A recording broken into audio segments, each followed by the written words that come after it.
বন্ধুরা, লোহাগাছ পূর্বপাড়া একটি সড়ক দুর্ঘটনায় একজন মহিলা অটো রিক্সার নিচে পড়ে গেছে, উনি মারা গেছে।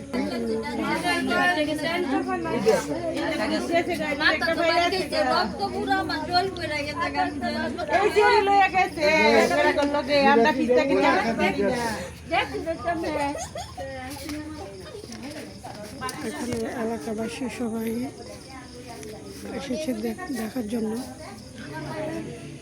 মর্মান্তিক ঘটনা। হঠাৎ করে অটোর বাড়ি থেকে এসে হঠাৎ করে অটোর নিচে অন্ধকারে পড়ে গেল।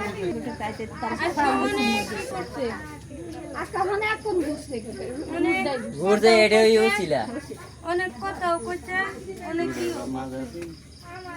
আমরা দেখছি না।